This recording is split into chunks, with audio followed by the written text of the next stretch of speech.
శ్రీ గురుభ్యో నమః. అందరికీ శుభోదయం. ఈరోజు ఒక 5 minutes డిలే అయింది.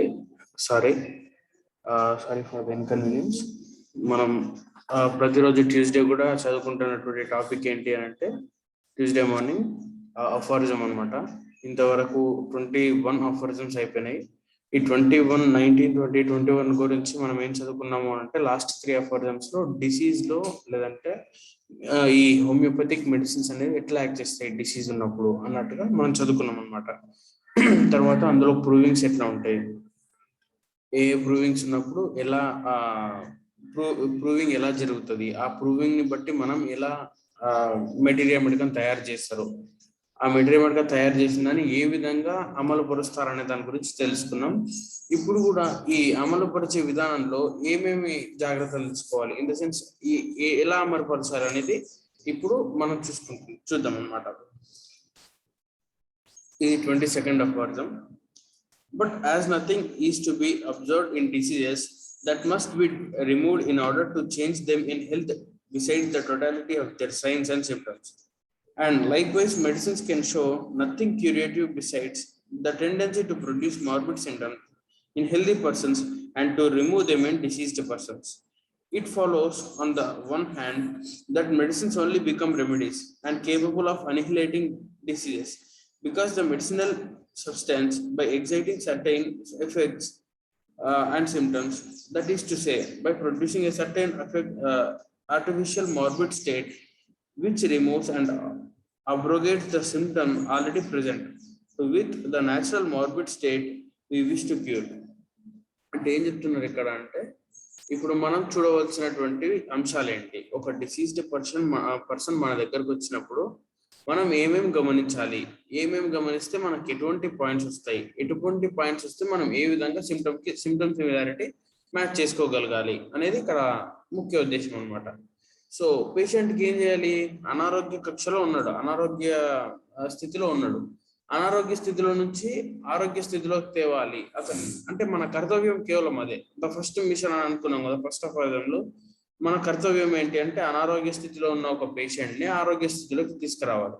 ఆరోగ్య స్థితిలోకి తీసుకురావాలంటే ఫస్ట్ మనకు కొంచెం డేటా కావాలి. ఆ డేటా ఏంటి అని అంటే సిమ్టమ్ సిమిలారిటీ, అదే టోటాలిటీ ఆఫ్ సిమ్టమ్స్. ఆ టోటాలిటీ ఆఫ్ సిమ్టమ్స్ ఎప్పుడైతే మన దగ్గర ఉన్నాయో అంటే దాన్ని తీసుకోవడానికి కూడా మనం వివిధ అంటే కొన్ని థియరీస్ ఉన్నాయన్నమాట.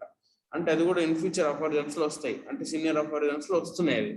అంటే ఈ టోటాలిటీ ఆఫ్ సిమ్టమ్స్ తీసుకున్నప్పుడు మనం ఏ విధమైన జాగ్రత్తలు పాటించాలి అంటే ఆ టోటాలిటీ ఆఫ్ సిమ్టమ్స్ తీసుకున్నప్పుడు ఇందులో కూడా మనం 5th, 6th అఫారిజంలో అన్ప్రెజుడైజ్డ్ అబ్జర్వర్ అని చదువుకున్నాం. అంటే కరెక్ట్ గా ఎటువంటి స్థితిలో అంటే ఫిజిషియన్ కూడా ఎటువంటి స్థితిలో ఉండి ఆ పేషెంట్ యొక్క సిమ్టమ్స్ అనేది కన్సిడర్ చేయాలని కూడా చదువుకున్నాం. సో అటువంటి ఈ సిమ్టమ్స్ మనకు వచ్చినప్పుడు టోటాలిటీ ఆఫ్ సిమ్టమ్స్ నెక్స్ట్ మనం చేసే కర్తవ్యం ఏంటి అంటే నెక్స్ట్ మెటీరియల్ మెడికల్ ఉన్న రెమెడీకి మ్యాచ్ చేయడం. 21 అఫారిజమ్స్ లో ఏం చదువుకున్నాము, 21 అఫారిజంలో మెడిసిన్స్ ఏ విధంగా ప్రూవ్ అవుతాయి, ఆ ప్రూవ్ అయిన మెడిసిన్స్ ని ఏ విధంగా దాన్ని మెటీరియల్ మెడికల్ లోకి రాసుకున్నప్పుడు రీప్రూవింగ్ చేసి రీప్రూవింగ్ చేసి దాన్ని కూడా మళ్ళీ క్లినికల్ బేసిస్ లో ట్రయల్ చేసి ఇవన్నీ కూడా జరుగుతుంటాయి అనమాట. అంతవరకు కూడా మనం ఎటువంటి ఒక డ్రగ్ అనేది దాన్ని తీసుకోలేమన్నమాట. అంటే డ్రగ్ గా కన్సిడర్ చేయరు అంతవరకు కూడా. ఆ డ్రగ్ ఒకసారి కన్సిడర్ చేసిన హోమియోపతిక్ ఫార్మకోపీ ఆఫ్ ఇండియా, అంటే ఇండియా ఉన్నది, ఇంకా వేరే వేరే కంట్రీస్ లో వాళ్ళు ఉన్నాయి. సో ఈ హోమియోపతిక్ ఫార్మకోపీ అనేది వాళ్ళు కన్సిడర్ చేయాలి అని అంటే ఎన్నో రకాలుగా ప్రూవింగ్స్ జరగాలి. ఆ ప్రూవింగ్స్ జరిగినప్పుడు దాన్ని ఆ రైటింగ్ ఉంటుంది కదా, డే బుక్ అని అంటారు దాన్ని. ఆ డే బుక్ గురించి ప్రతి ఒక్కరు కూడా రాసుకుంటూ కంప్లీట్ గా రీప్రూవింగ్ అయినప్పుడు మాత్రమే ఒక డ్రగ్ అది ప్రూవ్ అవుతుంది. ఆ ప్రూవ్ అయిన డ్రగ్ కి కొన్ని సిమ్టమ్స్ ఉంటాయి కదా, అంటే ఇప్పుడు ఒక లాక్ ఉంది, ఒక కీ ఉంది. ఆ కీ లాక్ మెకానిజం అనేది కంప్లీట్ గా ఈ కీ ఉంటే కరెక్ట్ దాన్ని కొద్దిగా తేడా, ఒక చిన్న తేడా ఉన్నా కానీ కీ అనేది తిరగదు. అంటే మిగతా అంతా సేమ్ ఉంది కదా, మరి కొద్దిగా తేడా ఉంది అని అంటే కూడా తిరగదు. అంటే ఆ కొద్దిగా తేడాని ఇక్కడ మనం కూడా గమనించాలి. సో ఇక్కడ సిమ్టమ్ సిమిలారిటీ దాదాపు కొన్ని మెడిసిన్స్ కి సేమ్ ఉంటాయి. సిమ్టమ్స్ ఎక్కడో ఒక దగ్గర పాయింట్ మైండ్ లేదంటే థర్మల్స్ ఇక్కడ డిఫరెన్షియేట్ అయి ఉంటాయి. సో ఈ డిఫరెన్షియేట్ అయిన దాన్ని మనం గమనించాలి. ఆ గమనించిన వాటిని మనం కరెక్ట్ గా అమలు పరిస్తే అంటే సిమ్టమ్ సిమిలారిటీ బేస్డ్ మీదుగా కంప్లీట్ గా ఒక మెడిసిన్ అనేది సెలెక్ట్ చేసినాం అనుకో పేషెంట్ కి, డెఫినెట్లీ ఇంప్రూవ్మెంట్ అనేది విత్ ఇన్ సెకండ్స్ లో ఉంటుందని కూడా మనకు ఉన్నాయి. అంటే ఇక్కడ రాసిర్రు మనం చూస్తున్నాం, గమనిస్తున్నాం ఇంతవరకు క్లినికల్ బేసిస్ లో కానీ క్లినిక్స్ లో కానీ. అయితే సో ఈ ట్రయల్ ఎట్లా ఉంటుంది అని అంటే, ఈ సిమ్టమ్స్ సిమిలారిటీ మ్యాచ్ చేసిన తర్వాత ఇమ్మీడియట్ గా అడ్మినిస్టర్ చేస్తాం. అడ్మినిస్టర్ చేసినప్పుడు ఏమవుతుంది, ఒక మెడిసిన్ ఎప్పుడు ఒక డ్రగ్ గా కన్సిడర్ చేస్తారంటే ఆ మెడిసిన్ అనేది దానికి ఒక మెడిసినల్ సిమ్టమ్స్ అనేవి ఉండాలి. అంటే హెల్దీ హ్యూమన్ బీయింగ్ లో ఎప్పుడైతే ఒక మెడిసిన్ ని ప్రూవ్ చేయాలని వెళ్ళినప్పుడు ఆ మెడిసిన్ ని ప్రూవ్ చేస్తే వచ్చిన సిమ్టమ్స్ ని మనం కన్సిడర్ చేసుకుంటున్నాం. అంటే హెల్తీ ఇండివిజువల్ లో అతని యొక్క హెల్త్ అనేది ఆల్టర్ అయ్యింది ఎప్పుడు, ఈ డ్రగ్ ప్రూవ్ చేసినప్పుడు. సో ఏంటి అంటే ఇక్కడ సిమిలియస్ క్యూరెంటర్ అనే మన ప్రిన్సిపల్ పైన చూస్తే, ఈ డ్రగ్ అనేది డిసీజ్డ్ ఆర్గానిజం, డిసీజ్డ్ ఇండివిజువల్ లో కూడా ఇటువంటి సిమ్టమ్స్ ఇచ్చినప్పుడు ఈ సిమ్టమ్స్ అనేవి మినిమైజ్ అయిపోతాయి. మినిమైజ్ అంటే దానికి మన వైటల్ ఫోర్స్ రియాక్ట్ అవుతుంది అనమాట. మన వైటల్ ఫోర్స్ రియాక్ట్ అయ్యి ఆ ఉన్న సిమ్టమ్స్ ని తీసేసే శక్తి మన మెడిసిన్స్ కి వైటల్ ఫోర్స్ ని స్టిమ్యులేట్ చేసే శక్తి ఉంటుంది అనమాట. ఆ వైటల్ ఫోర్స్ ఆల్రెడీ నెగటివ్ ఉన్న, అంటే అనారోగ్య స్థితిలో ఉన్న పేషెంట్ కి ఆ ఉన్న సిమ్టమ్స్ అనేవి తొలగిపోతాయి. అదే క్యూర్ అని మనం అనుకుంటున్నాం. అంటే ఈ థియరీ మనకి 22nd ఆఫర్గంలో చెప్పారనమాట. ఇది ఒక మామూలుగా ఇది మన homoeopathic theory. On the other hand, it follows that for the totality of symptoms of the disease to be cured, that medicine must be sought which according to experience shall prove whether the morbid symptoms are most readily, certainly and permanently removed and changed into health by similar or opposite medicinal symptoms proved to have the greatest tendency to produce similar or opposite symptoms. అంటే ఇక్కడ ఏం జరిగింది అని అంటే, ఇప్పుడు ఇది ఒక theory అనమాట. అంటే ఫస్ట్ ఏంటి, మన హోమియోపతిక్ థియరీ ప్రకారం అంటే ఇప్పుడు అగ్రవేషన్స్ రాకుండా జాగ్రత్తగా ఒక ఫిజిషియన్ అనేది ఇవ్వాలి మెడిసిన్.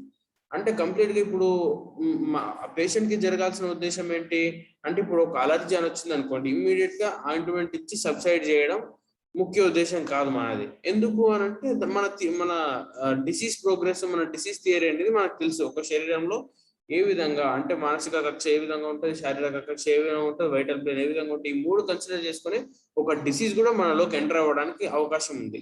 సో ఈ విధంగా మనం కన్సిడర్ చేసినప్పుడు definitely we cannot give immediate relief in such, అంటే ఇంత ఏమంటారు, స్కిన్ పైన కనిపించే వాటికి ఇమ్మీడియట్ గా రిలీఫ్ ఇవ్వలేము ఇన్ ద సెన్స్ ఇవ్వచ్చు ఇఫ్ ఇట్ ఈస్ క్యూర్.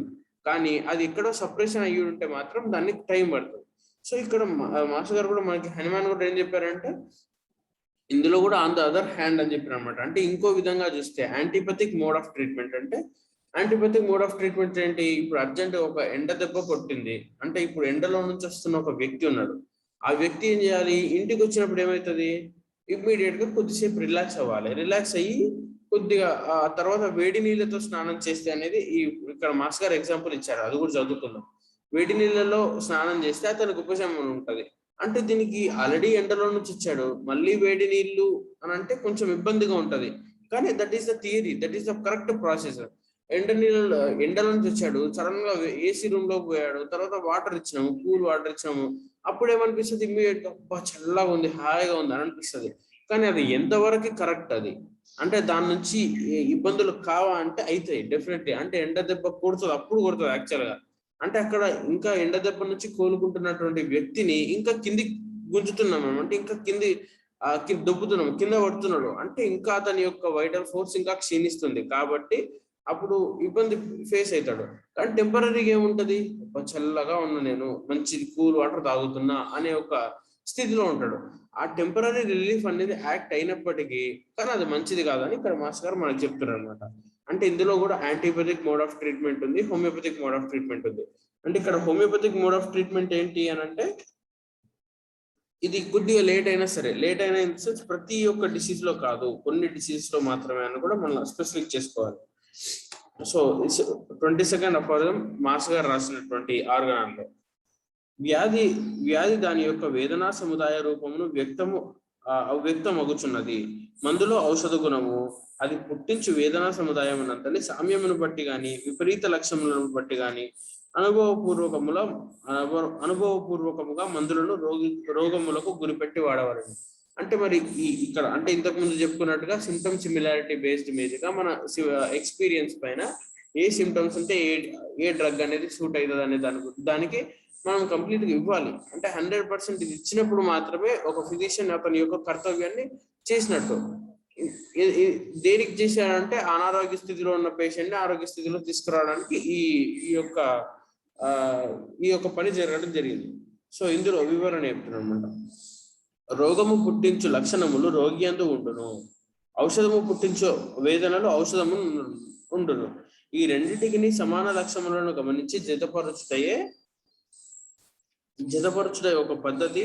రోగ లక్షణములకు విపరీతమైన లక్షణములను పుట్టించు మందులను ప్రయోగించుట మరి ఒక పద్ధతి. అంటే ఇప్పుడు ఇక్కడ ఏం చెప్తారు, ఇక్కడ అంటే సమాన లక్షణములను గమనించి జతపరచుట ఒకటి, అంటే సిమ్టమ్ సిమిలారిటీ బేస్డ్ మీదుగా ఒకటి. నెక్స్ట్ ఏంది, రోగి లక్షణములకు విపరీతమైన లక్షణాలను పుట్టించు మందులను, అంటే యాంటీపతిక్ మోడ్ ఆఫ్ ట్రీట్మెంట్. అంటే ఇంకా సిమ్టమ్స్ ఎక్కువయ్యే అంటే ఎక్కువ సిమ్టమ్స్ అనేవి ఇంకా ఎక్కువ అవుతాయి, కానీ అక్కడ ఏమైతుంది, టెంపరీ రిలీఫ్ జరుగుతుందని ఇక్కడ మనకు చెప్తారు అనమాట. ఒకటి, ఎండలో తిరిగి వచ్చిన వాడు వేడి నీళ్ళ స్నానము చేయుట వంటిది సమాన లక్షణములు గల మందులు వాడుట. దీనితో వడదెబ్బ తగి రోగికి విశ్రాంతి చేకూరును. ఇది ఫస్ట్ మనది ఏంటి, homoeopathic point of view. Next వచ్చేసి, ఎండలో తిరిగి వచ్చిన వాడు కుండలోని చల్లని నీటితో స్నానము చేయు వంటిది విపరీత లక్షణములు గల మందులు వాడుట. ఈ పద్ధతిలో మొదట తాపము తగ్గించినట్లు అనిపించును, రోగికి వడదెబ్బ కానీ రోగి వడదెబ్బ కొట్టి చనిపోవును. అట్లే విపరీత లక్షణ ప్రయోగం అనే ఔషధములతో చికిత్స చేసినచో బాధలు తాత్కాలికముగా ఉపశమనము అగుట, రోగము ముదిరి రోగు చనిపోవటం జరుగును. అంటే ఏమవుతుంది ఇక్కడ అంటే సెకండ్ అంటే యాంటీబయాటిక్ మోడ్ ఆఫ్ ట్రీట్మెంట్ లో ఎప్పుడైతే వేడి నుంచి అంటే హాట్ వెదర్ నుంచి కోల్డ్ వెదర్కి వచ్చినప్పుడు అంటే ఇంకా చల్లని నీళ్ళతో స్నానం చేస్తే ఏమనిపిస్తుంది, చాలా బాగుంటది. కానీ అక్కడ ఏమవుతుంది, వడదెబ్బ కొట్టే అవకాశాలు ఎక్కువ ఉన్నాయి. అంటే ప్రతిసారి చనిపోతారని కాదు, ఇక్కడ ఇబ్బంది కలుగుతుంది, అంటే వైటల్ ఫోర్స్ కి ఇబ్బంది చేస్తున్నాం. అందుకనే మనకి ఎక్కువ సార్లు కూడా మన ఆయుర్వేదిక్ ప్రిన్సిపల్స్ ప్రకారం మంచిగా ఫుడ్ తిన్న తర్వాత ఐస్ క్రీమ్స్ తినొద్దు అని అంటారు. ఎందుకంటే ఒకసారి వేడి ఇస్తున్నప్పుడు వెంటనే చల్లదిస్తే పగిలిపోతుంది, అంటే ఇన్ ద సెన్స్ లోపల డిస్ట్రక్ట్ అవుతుంటది, అంటే బాడీ తట్టుకోలేదు.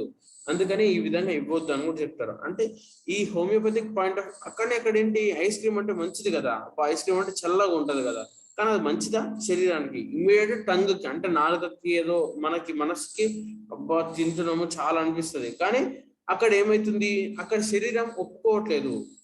శరీరం ఒప్పుకోనప్పుడు మనం ఎంత ఇచ్చినా వేస్టే. అంటే ఈ విధంగా మనం జాగ్రత్తగా గమనించాలి. అంటే ఇక్కడ homeopathic point of view, antipathic point of view మనకి మాస్టర్ గారు చెప్తున్నారు అనమాట. అంటే యాంటీపతి అనేది ఎంత ఇబ్బంది కలుగుతుంది అంటే ఆ టెంపరీ రిలీఫ్ అనేది ఉంటది, కానీ ఏంటి తర్వాత ఇబ్బంది పడతాడు అనే ఒక స్థితి.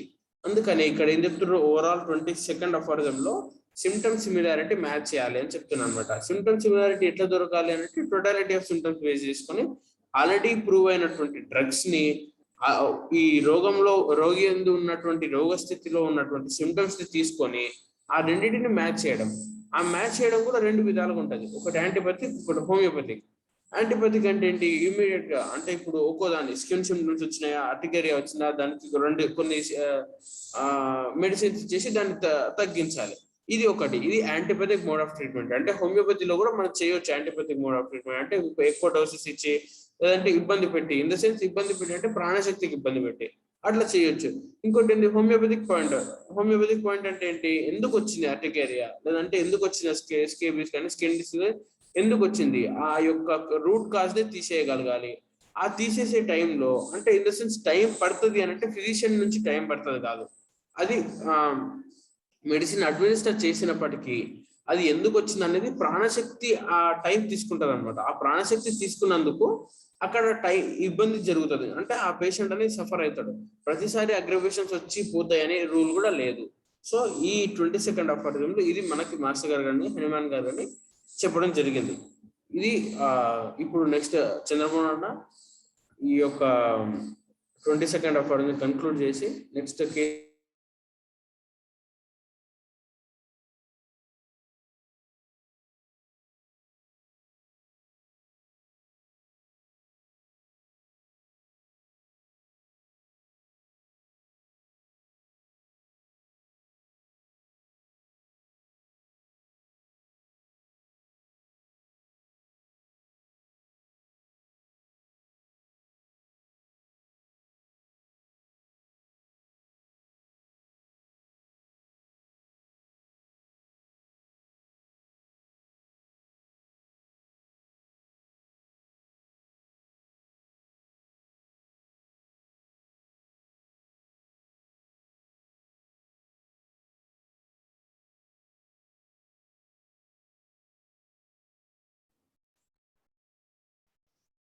నమస్కారం, శుభోదయం అందరికీ. ఆచార్యమావహయామి స్థాపయామి ధ్యాయామి కృష్ణమాచార్యమావహయామి స్థాపయామి పూజయామి. అందరిలోనూ నిన్నే చూస్తూ అంతర్యామిగా దర్శిస్తాం. అందరి ద్వారా నిన్నే వింటూ ప్రణవంగా భావిస్తాం. జీవుల సేవను కావిస్తూ నీ పద సేవను ఆశిస్తాం. నీవే నేనని దర్శిస్తాం. జీవిస్తూ మేం తరిస్తాం. ఆచార్యమావహయామి స్థాపయామి పూజయామి. కృష్ణమాచార్యమావహయామి స్థాపయామి పూజయామి.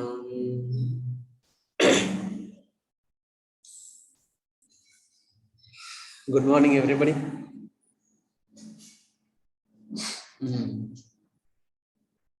In organ, what we are learning here is important. First, keep in your mind. మనం ఏం చదువుకుంటున్నాం ఆర్గాన్లో అనేది ముఖ్యం. ఏం చెప్పారు ఇద్దరు మనకి హనుమాన్ గారు అంటే, అసలు వైటల్ ఫోర్స్ ఎట్లా పనిచేస్తుంది in health or in disease and in cure కదా. అయిన తర్వాత దాని క్యూర్లో ఎట్లా చేయాలి అంటే టోటాలిటీ ఆఫ్ సిమ్టమ్స్ తీసుకొని మ్యాచ్ చేయాలని చెప్పింది. అయితే ఫస్ట్ ఒక పూట నిద్రపోలేదనుకో, ఒక ఎగ్జామ్స్ ఉన్నాయని వాళ్ళు ఏం చేసే పిల్లలు బాబు రాత్రి బవళ్ళు లేచే ఉన్నారు. లేదా ఇంట్లో ఒక సిక్ అమ్మాయి ఉన్నది, ఆమెకు ఫిట్స్ వస్తున్నాయి, ఎప్పుడు పడుకుంటుందో ఎప్పుడు లేస్తూ ఎప్పుడు ఎక్కడ పోతుందో కనుక వాళ్ళ అమ్మాయి ఏం చేసింది, అలర్ట్గా ఉందనమాట. ఆ పిల్ల ఎప్పుడు నిద్ర నుంచి లేచిపోతుందని వాళ్ళ సరిగ్గా నిద్రపోలేదు, ఒక కొనుగోకి లేచే ఉంది వాళ్ళ మత. ఇట్లా నర్సింగ్ ఒక ఆమె చేయడం వల్ల ఏమైంది, కొన్ని రోజుల తర్వాత హెడేక్ వచ్చింది. హెడేక్ వచ్చిందంటే హెడేక్ అంటే ఇదేంది, వేదన. It is body when there is any disturbance in the vital force, it shows 3 symptoms. ఇది వేదనలో ఉంటాం. అయితే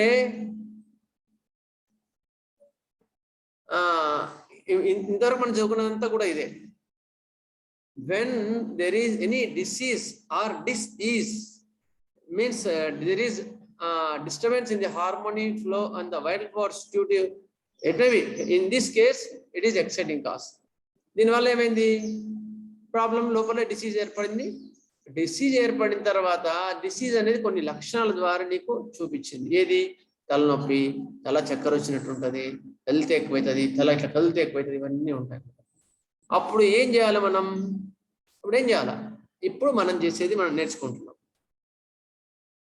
ఒక పని చేస్తున్నాం. మనం ఏం చేస్తున్నాం, సిమ్టమ్స్ తీసుకొని అమ్మ ఏమైంది అంటే, రాత్రి అంతా నిద్ర పోవట్లేదు సార్, టెన్షన్గా ఉంది, పాప ఎప్పుడు లేచిపోతుందో తెలియదు, అందుకని నేను నిద్ర చేయబట్టట్లేదు, యాంగ్జైటీగా ఉంది.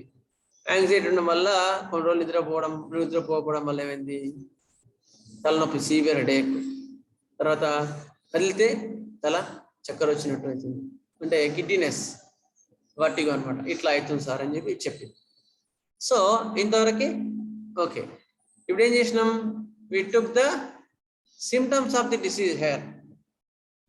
ఇప్పుడు ఏం చేయాలా, మెడిసిన్లో కూడా కొన్ని అవే సిమ్టమ్స్ ఉంటాయి అన్నమాట. ఏవి, ఒక మెడిసిన్ ఉంది ఎగ్జాంపుల్ అంటే 100 రూపాయల ఔషధ విధానం తీసుకుందాం. ఫస్ట్ ఒక మందు ఉంది, ఆ మందు కూడా ఏంటి, ఇట్లే రాత్రి అంతా నిద్రపోవడం వల్ల తలనొప్పి, కలితే బాధ లేకపోవడం, కలిసి చక్కెర రావడం ఉంటుంది. అప్పుడు ఏం చేసినాం, ఆ మెడిసిన్ ఒక మందు ఇట్లా ఇచ్చే వరకు ఏమైంది, ఒక కృత్రిమ వ్యాధి పుట్టినట్లుగా ఒక స్టిమ్యులేషన్ ఏర్పడింది శరీరంలో ప్రాణశక్తికి. తర్వాత అది కూడా క్లియర్ అయిపోయి తర్వాత హాయి ఉంది, తలనొప్పి తగ్గిపోయింది, అంతా క్లియర్ అయిపోయింది. ఇక్కడ ఏమైంది, నీ యొక్క మందు ఒక ఆర్టిఫిషియల్ డిసీజ్ ని ప్రొడ్యూస్ చేస్తున్నట్టు, it is not it won't produce the disease, it will produce the mimicking of the symptoms. అంటే యాపిల్ కాదు, బొమ్మ యాపిల్ అనమాట. శత్రువు రావట్లేదు, అక్కడ శత్రువు వస్తుందనే ఒక సూచన, ఒక సిగ్నల్, ఒక దండోరా అనేది మనం చేస్తున్నాం మెడిసిన్ ద్వారా. అప్పుడేమైంది, లోపల ఉండే వైటల్ ఫోర్స్ అలర్ట్ అయ్యి ఎక్కడెక్కడ ప్రాబ్లమ్స్ ఉన్నాయో క్లియర్ చేసుకుంటుంది. అట్లా ఏమైంది, లోపల ఉండే వైటల్ ఫోర్స్ మళ్ళీ స్టిమ్యులేట్ అయ్యి నేను ఇచ్చిన మంది తర్వాత అది హెడేక్స్ ని అన్ని క్లియర్ చేసుకొని మళ్ళీ తిరిగి స్వస్థ చేకూరి హాయిగా ఉంది ప్రాణశక్తి. ఇక్కడ ఏమైంది, ఆరోగ్యం చేకూరింది, ప్రాణశక్తి మేల్కొల్పబడింది, తిరిగి ఆరోగ్యవంతుడైంది. ఇది జరిగిన ప్రక్రియ. ఇది హోమియోపతి ట్రీట్మెంట్ అంట. ఇంకొక వైద్యంలో ఏం జరిగింది, నువ్వు హెడేక్ పోగానే హెడేకా, సో ప్రోసిన్, డోలో. నెక్స్ట్ ఇంకో మంది ఏంది అంటే, ఒక ఎగ్జాంపుల్ చెప్తున్నా, I'm not criticising any medicine.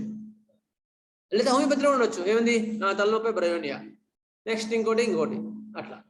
Any medicine maybe, when you are administered in which way you are employing, it is important. అయిన తర్వాత నువ్వేం చేసినావు, తలనొప్పి థైరాయిడ్ ఇచ్చినావు, చక్కెర వస్తున్నట్టుంది, వర్టిన్ టాబ్లెట్స్ ఇచ్చినప్పుడు ఏమైంది, తలనొప్పి తగ్గింది. మళ్ళీ కొన్ని రోజులు మళ్ళీ వస్తుంది, మళ్ళీ తగ్గింది, మళ్ళీ అంతగానే ప్లస్. ఇప్పుడు అలోపతులు ఏం చేస్తారు, అంతకుముందు క్రిమేఫిన్ ఇచ్చేవాళ్ళు, ఇప్పుడు క్రిమేఫిన్ ప్లస్ తర్వాత ఎందుకు పని చేయదు అది. అయిన తర్వాత తలనొప్పి థైరాయిడ్ ఇస్తే మళ్ళీ తర్వాత తగ్గింది, మళ్ళీ వచ్చింది, మళ్ళీ 2 days మళ్ళీ వచ్చింది, తర్వాత ఇప్పుడు ఇంకా సివియర్గా వచ్చింది. అంతకుముందు డోలో వేస్తే తగ్గపోయేది, ఇప్పుడు డోలో వేస్తే కూడా తగ్గట్లేదు, దానికి యాంటీబాడీ, మళ్ళీ కొన్ని రోజులు బెటర్ ఉంటుంది, మళ్ళీ తర్వాత ఇంకా సివియర్ వస్తుంది, మళ్ళీ ఇంకా పవర్ఫుల్ మెడిసిన్. ఇక్కడ సరిపోలేదు, స్పెషలిస్ట్ స్కానింగ్ అయిన తర్వాత ఏం లేదు ఇప్పటికైతే, అయినా సరే తలనొప్పి తగ్గట్లేదు సార్ అంటే ఎంత నీ యొక్క మతిభ్రమణ, ఏం లేదంతా అని సైకాట్రిక్ ఉంటుంది. అంటే ఇక్కడ ఏమైంది, what you are employing is the method, అదొక మెథడ్, ఇదొక మెథడ్.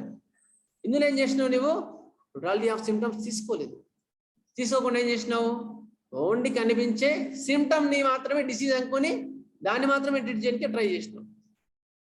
అదేదా, దానివల్ల ఏమైంది, డిసీజ్ ఇంకా పెరిగిపోయింది. It is the method of యాంటీపతి. A method మంచిది అనేది మీరే చూసుకోండి, మీ ఇష్టం అని చెప్తున్నాను. మనకి ఇక్కడ హోమియోపతి ఇవ్వమని, హోమియోపతి వాడమని ఒక్కటి చెప్పరు, నీ ఇష్టం అని చెప్తారు. అంతే నిష్ఠూరం కన్నా ఆది నిష్ఠూరం మంచిది అన్నట్టు. కొంచెం స్టార్టింగ్ లో కొంచెం ఇబ్బంది పడ్డాం అనుకో, తర్వాత అంతా హాయిగా ఉంటాం. ఎప్పటికీ కష్టమే లేకపోతే యాంటీపతిలో, అర్థమైందా? అదే అనమాట, అట్లా ఇస్తే తగ్గుతుంది. మరి ఏం అందిస్తుంటాం మనం, ఎవరైనా చెప్తే చెప్పండి పర్లేదు, సీనియర్స్ ఏం అందించినాం,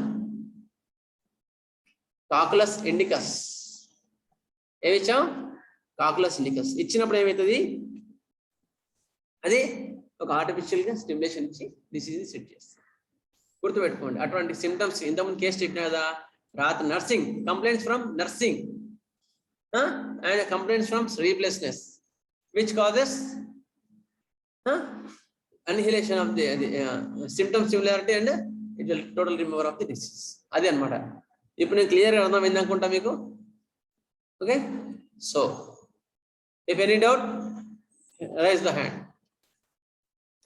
ఇవి 2 మెథడ్స్ ఆఫ్ ట్రీట్మెంట్ చాలా చాలా ముఖ్యం. మనం తెలుసుకోకపోతే మనము ఆ తాత్కాలిక ఉపశమనాన్ని చూసి అయ్యో తగ్గింది కదా అనుకొని బోర్లో పడతాం.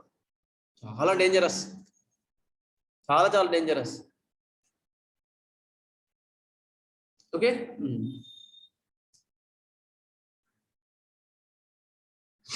నెక్స్ట్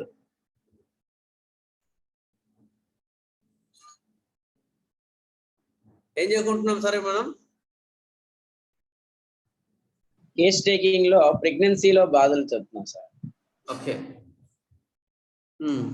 ఫీమేల్స్ అయిపోయింది ప్రెగ్నెన్సీ కేస్ టేకింగ్ లో, ఫీమేల్స్ అయిపోయింది. మళ్ళీ ఈసారి ఏం రిపీట్ చేయాల్సుకోలేదు. కేస్ టేకింగ్ లో ఉన్నాం మనం. Okay, in case taking we completed 17. Okay, మీకు కావాలంటే స్క్రీన్ షేర్ చేస్తా.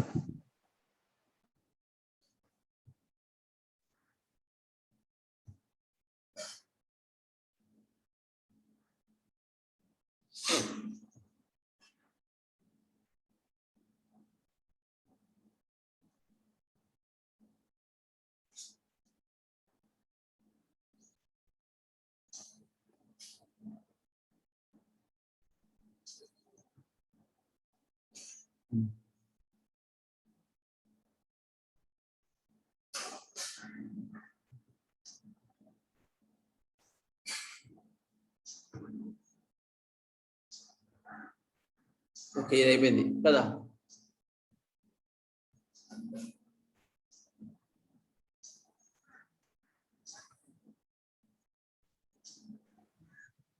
సార్ కోపము చిరాకు అదే చూస్తుంది సార్.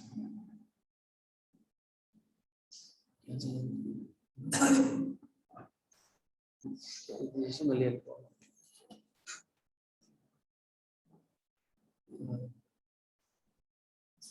తీసేయాలి.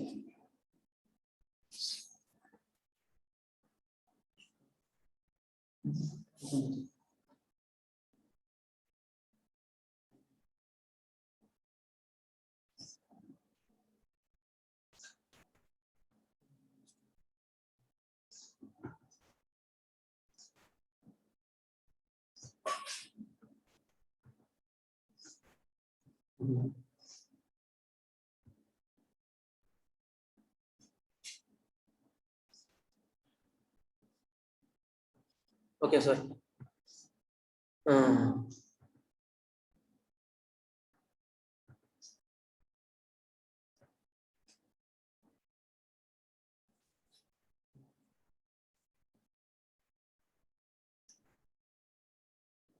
సరే వదిలే.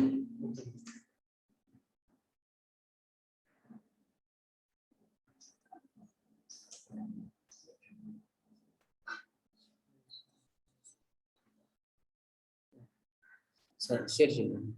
ఆల్రెడీ షేర్ చేసి తీసుకుంటాను. సరే, 17th పాయింట్ అయిపోయింది.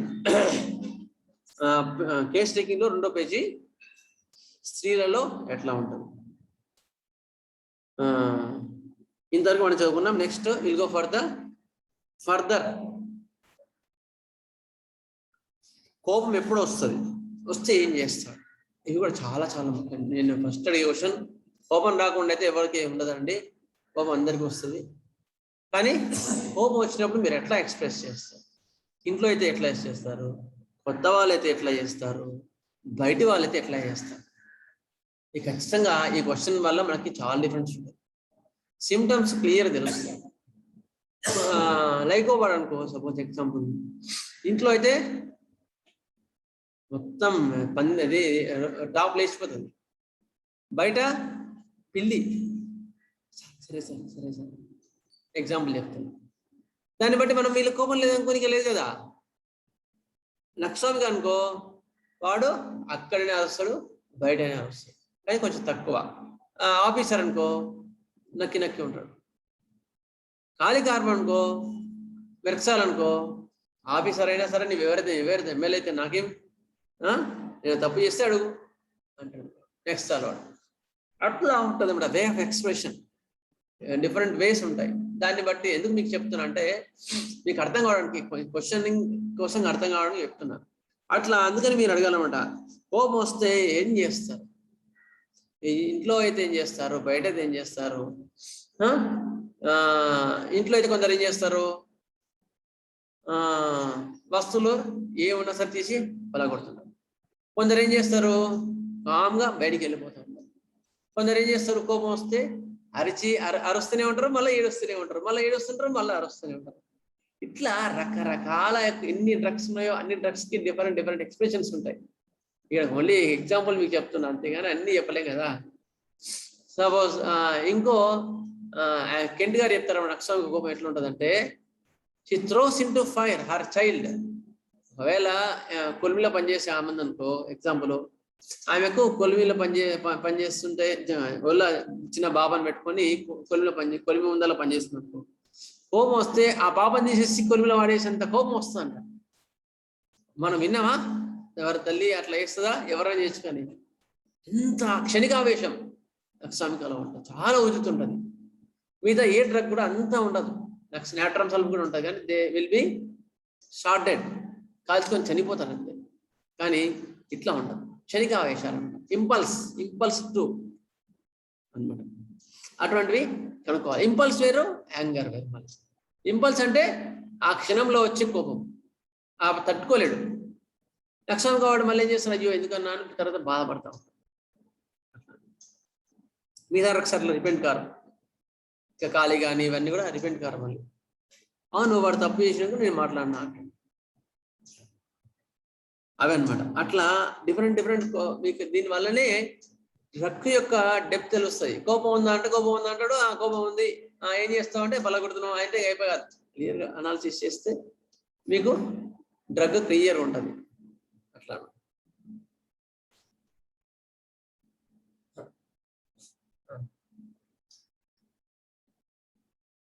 నెక్స్ట్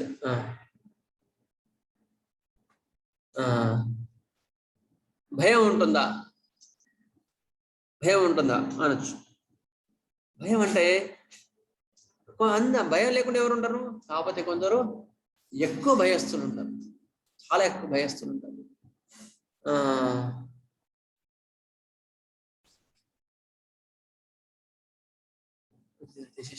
లేదు, చాలా ఎక్కువ భయస్తులుంటారు. భయం ఉంటుందా అంటే కొందరేమో చిన్నవాడికి ఎక్కువ భయపడుతుంటారు, చిన్నవాడికి.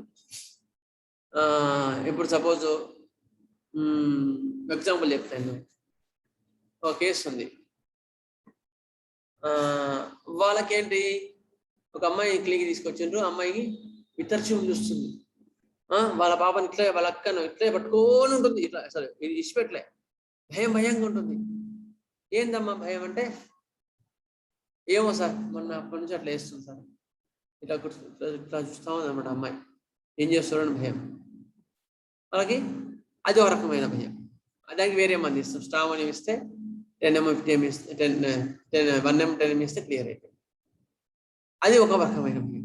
ఇంకో భయం ఎట్లా ఉంటుంది, ఇంట్లోకి కొత్త వాళ్ళు ఎవరైనా వచ్చినంటే ఎంబడేవి అంటే ఇట్లా దాక్కుంటారు చిన్నపిల్లలు కొంతమంది.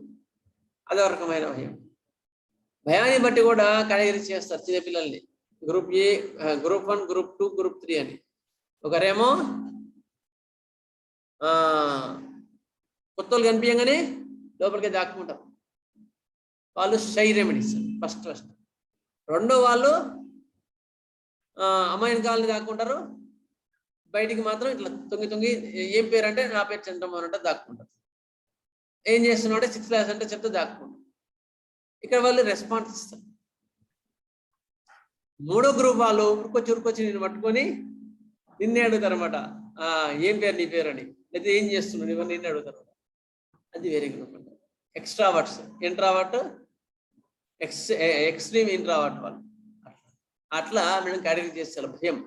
భయాన్ని బట్టి కూడా డ్రగ్స్ చాలా మటుకు మారిపోతుంటాయి. కొందరు ఒంటరిగా ఉంటే భయపడతారు, ఈవెన్ పగలు కూడా ఉండడానికి భయపడతారు. కొందరు రాత్రి ఒంటరిగా ఉండడానికి భయపడతారు. కొందరు ఎట్లా ఉన్నా భయపడారు, అస్సలు భయపడరు. ఇంకొందరు ఉంటారు, వాడికి భయం ఉంటుంది, ధైర్యంగా ఉంటుంది.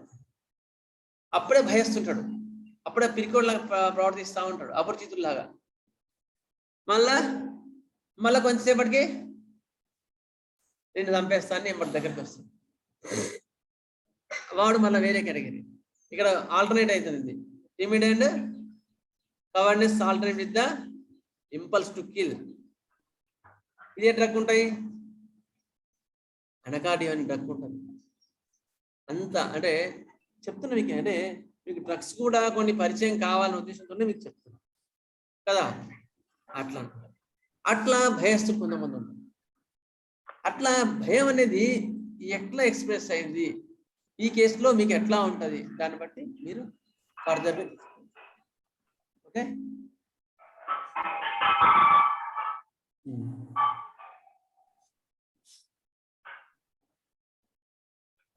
నెక్స్ట్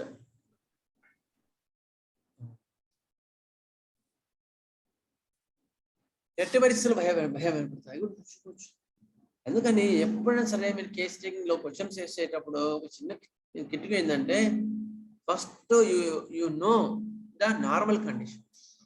నార్మల్ గా పర్సన్ ఎట్లా ఉంటాడో దాన్ని బట్టి అబ్నార్మల్ ఫ్రేమ్స్ ఏ ఉంటాయో తీసుకో గుర్తు. ఆ కేసులో నార్మల్ పర్సన్ ఎట్లా రియాక్ట్ అవుతాడో ఒక సిచ్యుయేషన్కి. ఇప్పుడు మీరు ఇంతకుముందు సార్ అన్నాడు, సార్ అట్లయితే గంట సేపు పడుతుంది సార్ ఒక కేసు లాస్ట్ సార్. అయితే యాక్చువల్గా దర్ ఇస్ ఐడియల్ మెథడ్. అట్లా కానప్పుడు ఏం చేస్తామంటే ఒక పర్సన్లో ప్రామినెంట్గా ఉండే నేచర్ ఏది దాన్ని బట్టి దాని డెప్త్గా క్వశ్చనింగ్ ఉంటుంది. దానికి ఇంకా డెప్త్గా వెళ్తా ఉంటాం అట్లా అంట. అందుకని ఇది ప్రైమరీగా మీకు చెప్తున్నా. ఇంకా ఒక 6 months 1 year తర్వాత మళ్ళీ మీరు అడిగితే మళ్ళీ మీరే డిఫరెంట్ కేస్ టేకింగ్ నాకు చెప్తారు మీరు అట్లా ఉంటారు అనమాట. కేస్ టేకింగ్ అంటే దాన్ని బట్టి క్వశ్చనింగ్, దాన్ని బట్టి డెప్త్ వెళ్తారనమాట. దాన్ని ఇంకా డిగ్గింగ్ అట్లా దాన్ని బట్టి ఆ వ్యక్తి స్వభావం మనకు అర్థమవుతుంది, రియాక్షన్ టు సిచ్యుయేషన్ అర్థమవుతుంది, దాన్ని బట్టి పోతాం. గుర్తుపెట్టుకోండి, reaction to situation is very very important. ఎందుకంటే మెంటల్ సిమ్టమ్స్ వెళ్తున్నాం మనం, అంతకు ముందే చెప్తున్నాం మీకు point. Reaction to situation is very very important. ఇప్పుడు ఒక ఇంట్లో ఏమైంది, దగ్గర వాళ్ళు చనిపోయారు. ఇంట్లో చనిపోయినంటే అకాల ఇగ్నిషియా యాసిడ్ ఫాస్ స్టాఫ్ చాకరీ అని ఇచ్చేది, అందరికి ఇచ్చేది అట్లా. ఎందుకు? It is the thing which is happened. అయిన తర్వాత వారి రియాక్షన్ ఎట్లా ఉంది ఆ సిచ్యుయేషన్, దాన్ని బట్టి మంది ఒకరు ఏం చేసినారు, ఆ బాధ దుఃఖము కొంతవరకు 1-2 days ఉండడం కామన్ కదా ఎవరికైనా కదా, అప్పుడే మంది ఇవ్వాల్సి అక్కర్లే. అయిన తర్వాత విపరీతంగా ఉంటుంది, చాలా ఎక్కువ ఉంటుంది బాధ కొందరికి. ఆ బాధ వల్ల కొన్ని రోజులు తేరుకోలేరు. కొన్ని రోజుల తర్వాత కూడా చనిపోయే రోజు ఎంత ఏడుస్తుంటారో వాళ్ళ తర్వాత కూడా కదిలిస్తే అంత ఏడుస్తుంటారు. ఉపాయం ఉంది పాపం,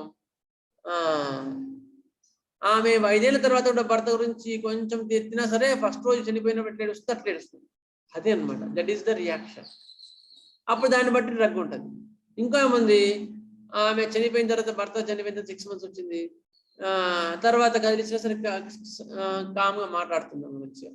ఏంది ఏమంటే ఇంకేం చేస్తాం సార్, అన్నీ జరుగుతూ ఉంటాయి, అన్నీ చూస్తుండాలా మనం కూడా అని అంటున్నాను కదా. ఆమె కాన్స్టిట్యూషన్ వేరు, ఈమె కాన్స్టిట్యూషన్ వేరు. That is the reaction to situation is very very important. మీరు మెంటల్ సిమ్టమ్స్ లో ఏ పాయింట్ అయినా తీసుకోండి, అది మాత్రం కంపల్సరీ మీకు ఉండాలి. అందుకని కోపం వస్తున్నప్పుడు కోపంగా ఎవరైనా మాట్లాడితే మీరేం మాట్లాడతారు, that is the reaction, your reaction. అయిన తర్వాత భయం ఉండే పరిస్థితుల్లో మీ రియాక్షన్ ఏంటి, ఎట్లా ఉంటారు మీరు. పాస్వర్డ్స్ వాడనుకో, రాత్రి ఇప్పుడు ఒక్కడు పడుకోడు అంటే చెప్తున్నా, ఎగ్జాంపుల్ చెప్తున్నా. ఒక్కడు పడుకుంటే ఏమవుతుంది, రాత్రి మీద ఒక్కడు పడుకుంటే గొర్రె సచ్చే. ఆ కిటికీలకి వెళ్ళి ఎవరు వస్తుండో అక్కడ చూసినావా, ఆ సోఫా ఉంది, సోఫా కడే ఎవరు దాక్కున్నాడు అని వానికి తెలుసు, ఎవరు దాక్కోలేదని కూడా. ఆ కిటికీ మొత్తం తాళం వేసి, కిటికీ మొత్తం మంచిగా ఫుల్గా ప్యాక్ చేసిందని తెలుసు. అయినా సరే వాళ్ళు, ఇది లోపల భయం, బయట భయం కాదు. ఎవరు దాక్కుంటారేమో అని మళ్ళీ డాక్టర్ చూసుకొని మళ్ళీ పడుకుంటాడు. మళ్ళీ ఈసారి ఏమవుతుంది, ఇంకో దగ్గరకు దాక్కుంటారేమో అని భయం. దీంతో వాడికి రాత్రి అంతా నిద్ర పట్టదు. అంటే ఇక రోగం ఎక్కనట్టు లోపల ఉన్నట్టు అనమాట. అదే అనమాట, దాన్ని మనం కరెక్ట్ సిమిలర్ రెమెడీస్ క్యూర్ అయిపోతుంది. అట్లా అనమాట భయం. ఎటువంటి పరిస్థితుల్లో భయం ఏర్పడుతుంది. భయం అనేది ఇంకో ఎగ్జాంపుల్ చెప్తా, అంటే మీకు ఎగ్జాంపుల్ డిఫరెంట్ ఎగ్జాంపుల్స్ చెప్తే మైండ్లో పడతాయని. కేస్ టేకింగ్ బాగా వస్తుంది, కేస్ టేకింగ్ ఎంత బాగా వస్తే అంత పర్ఫెక్ట్ చేరుతుంది. ఒక ఆమె ఏమైంది పాపం, ఒక చిన్న పాప డెలివరీ అయిపోయింది. డెలివరీ అయినప్పటి నుంచి కూడా అంత పిచ్చి మాట్లాడుతుంది, కోపం అరుస్తుంది. వాళ్ళ భర్తను దగ్గర రానియట్లేదు, తల్లిగారింట్లోనే ఉంటుంది. మళ్ళా ఒక్కోసారి ఏమో వాళ్ళ భర్తతో మంచిగా మాట్లాడుతుంది ఫోన్ చేసి, ఏమండి మమ్మల్ని తొలకపోండి, నేను ఎన్ని రోజులు ఉండాలి తల్లిగారు ఇట్లా అంటారు. మళ్ళా ఒక్కొక్కసారి ఒకవేళ ఈయన భర్త వచ్చి తీసుకొని పోవడానికి ట్రై చేసి అనుకో, రక్కడం కొట్టడం అవన్నీ చేస్తుంది. అందుకని ఇక మళ్ళీ ఈయనే ఉంటాడు. అయితే నేను అడిగిన ఎందుకు ఇట్లా జరిగింది అని అడిగిన. ఆమె ఆ రోజు మంచిగా ఉన్నది పాపం. అప్పుడు అడిగిన ఎందుకమ్మా అంటే ఆమె ఏం చెప్పిందంటే, సార్ డెలివరీ ఇంకా ఆగానే నెక్స్ట్ డేకి వాళ్ళు సిస్టర్స్ పాపని స్నానం చేసి తీసుకోవడానికి వస్తారు కదా, తీసుకుపోవడానికి వచ్చినప్పుడు అప్పటి నుంచి గట్టి గట్టిగా వస్తుందంట ఆమె. తీసుకుపోయి ఎట్లేదంట సిస్టర్లని. ఎందుకు నా పాపని తీసుకుపోయి ఏం చేస్తారంటే కానీ ఒక భయం వచ్చేసింది నాకు మైండ్లో. నా మైండ్లో మా పాపని తీసుకుపోయి ఏం చేస్తున్నాడు భయం తక్కువ వచ్చేసి ఆ థాట్ అనేది ఆ నిమిషానికి వచ్చి అప్పటి నుంచి ఆమె హిస్టరిక్గా మారిపోయింది. అంటే someone is trying to harm me, ఎవరన్నా హార్మ్ చేయడానికి ఇబ్బంది పెడుతున్నారనే భావనతో ఆమెకు వచ్చేసింది. అయితే ఆమెకి స్టామన్యం 10 ఇస్తే కంప్లీట్ క్లియర్ అయిపోయి భర్తతో మంచి కాపురం చేసుకుంటుంది 1 month. అట్లా అనమాట. అట్లా homeopathy we can help a lot through the divine science which is given by our master Hanuman. Okay, ఇట్లా ఉంటుంది అనమాట భయం. ఇది యాక్చువల్గా పెద్ద బుక్ రాసుకుంటాం, కాకపోతే మనకు అర్థం అయితే చాలు, తర్వాత మీరే రాస్తారు. మొహమాటస్తురా ఎట్లా ఉంటారు, ఎటువంటి నేచర్ మీది? మొహమాటస్తురా అంటే చిన్నవాడికి ఆపోజిట్ టు కరేజ్ అనుకోవచ్చు దీన్ని ఒక రకంగా. మొహమాటం ఎక్కువ ఉంటుంది, షై, టిమిడ్. సున్నిత మనస్కుల సున్నితంగా ఉంటారా, చాలా సెన్సిటివ్గా ఉంటారా అంటే ఎట్లా? ఒక సిచ్యువేషన్కి అయ్యో పాపం అనిపించేది సున్నిత మనస్తత్వం. కఠినంగా ఉంటారా అంటే వాడంతా యాక్షన్ చేస్తున్నాలే, వాడికి అంత అవుతుందేలే అంటే వాడి నిజంగానే ఏమున్నా కూడా వీరికి మాత్రం అట్లా అనిపిస్తుంది. వీడికి గుండె కరగదు, హార్డ్ అంటారు దీన్ని వెనకాటంలో. అట్లా అనమాట. అటువంటి ఇది డైరెక్ట్ ఎవరితో ఎవ్వరు చెప్పరు. మీరు కావాలని ఆ క్వశ్చన్స్ అడిగి చూడండి. మీరు సున్నితంగా ఉంటారా అంటే సున్నితంగా ఉంటామని చెప్తారు అందరు. 90% సున్నితంగా ఉంటామని చెప్తారు. మీరు కఠినంగా ఉంటారంటే కఠినంగా ఉంటామని ఎవ్వరూ చెప్పరు. మరి ఎట్లా తెలుస్తుంది కదా? ఎందుకంటే మనం కేస్టింగ్ ఇక్కడ క్లాస్లో నేర్చుకునేది అది. ఓన్లీ బుక్ అంటే బుక్ తీసుకొని ఇదిలో తీసుకొని నేర్చుకోవచ్చు, ఇక్కడ పెద్ద విషయం కాదు. మరి ఎట్లా తెలుస్తుంది? సున్నిత మనస్కుల పక్క వాళ్ళని అడగాలి. పక్క వాళ్ళని అడిగితే వాళ్ళు చెప్తారు. కఠినాత్మ అండి, అసలు కొంచెం కూడా కరగదండి. సొంత బిడ్డ ఇబ్బంది పడుతుంటే కూడా నేను ఆల్రెడీ పెళ్లి చేసిన నీ ఇష్టం అని వదిలేసిన తండ్రి ఉన్నాడు. కఠినం అనమాట, ఉండే కరగదు, నీ ఇష్టం ఏమన్నా వేసుకోపో. అటువంటి వాళ్ళు కఠిన మనసు. అంటే నేను అటువంటి క్వశ్చన్ నాకు డౌట్ వచ్చినప్పుడు నేను ఏం చేస్తా అంటే, మీ ఏదైనా సంఘటన, ఏదైనా బాగా గుర్తున్న విషయం, లైఫ్లో మేజర్ ఇన్సిడెంట్స్ అటువంటి చెప్పమని చెప్తా. అప్పుడు ఇవన్నీ మనకు రియాక్షన్ క్లియర్గా తెలుస్తుంది, చాలా బాగా తెలుస్తుంది. అప్పుడు వెంటనే దాన్ని బట్టి వాళ్ళ రియాక్షన్ ఎట్లా ఉందని బట్టి కరెక్ట్ మందు మనం ఎంప్లాయ్ చేయొచ్చు. అదన్నమాట. అప్పుడు మనకు సున్నిత మనస్కుల కఠినస్తుల అది పక్కన వాళ్ళు చెప్తారు మెయిన్గా వాళ్ళకన్నా. నెక్స్ట్ ఒక్క నిమిషం.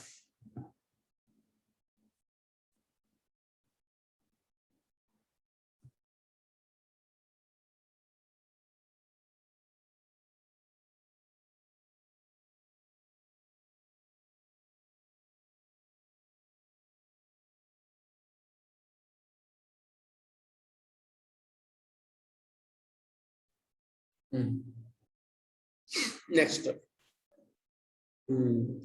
కొత్త వారితో కొత్త ప్రదేశాల్లో ఎట్లా ఉంటారు మీరు? అది కూడా క్వశ్చన్, ఇంపార్టెంట్ క్వశ్చన్. ఇంతకుముందు చెప్పుకున్నాం 3 రియాక్షన్స్ ఆఫ్ ది చిల్డ్రన్. ఒకరేమో వెళ్ళి వంట ఇంట్లో దాక్కుంటారు, సినా, లైకోపోడియం, సెలీషియా, వీళ్ళందరూ కూడా బెరడగారు పాడు వీళ్ళందరూ దాక్కుంటారు చాలా. అయిన తర్వాత రెండో గ్రూప్ వాళ్ళు కూడా దాక్కుంటారు, కానీ అమ్మ పక్కన దాక్కుంటారు, మళ్ళీ ఆన్సర్ చేస్తుంటారు పాలిస్టిల్లా.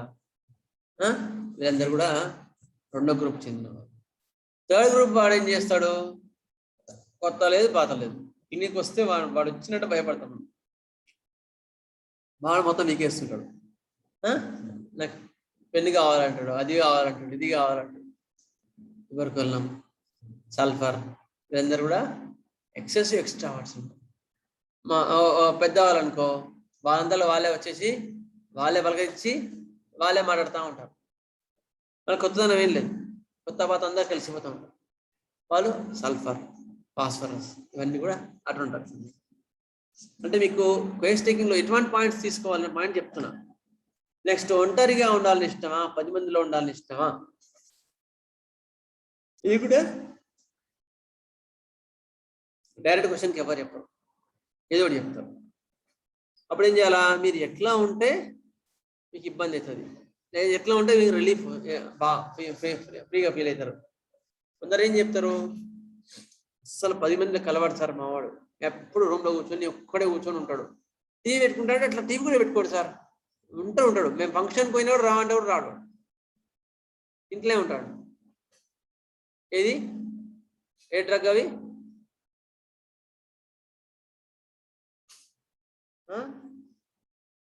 ఆంబ్రాగ్రేషన్ ఏం ఆంబ్రాగ్రేషియా అనుకుంటా, ఆంబ్రాగ్రేషియా కరెక్ట్. ఆంబ్రాగ్రేషియా వాళ్ళు అట్లా అనుకుంటారు. వాళ్ళు అస్సలు ఒంటరిని కూర్చుంటారు. వాళ్ళ ఇంట్లో ఫంక్షన్ ఉన్నాడు, ఫంక్షన్ హాల్ కూడా వాడు ఇంట్లో వాళ్ళకి వంట వేసి పెడితే బయట తినేసి ఇంట్లో ఉంటాడు.